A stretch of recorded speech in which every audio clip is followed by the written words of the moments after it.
Welcome, here I've got EssentielB HeYou60 and I'm gonna show you how to turn on and off the camera mirror effect at this device. So at first we have to tap to the camera button to open it, and for now we are on standard photo mode with the back camera. To get access to the mirror effect here we have to change back camera to the front one, so let's do it by just simply tapping on this button from the right. Now hi again, and let's focus on this settings bar. We have to go to the left to get access to more modes of this camera, and also to this left side button. When we pick it, we can open the advanced camera settings.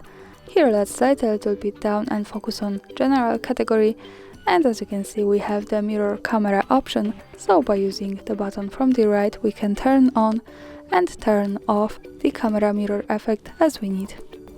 And that's all, thanks for watching, subscribe our channel and leave the thumbs up.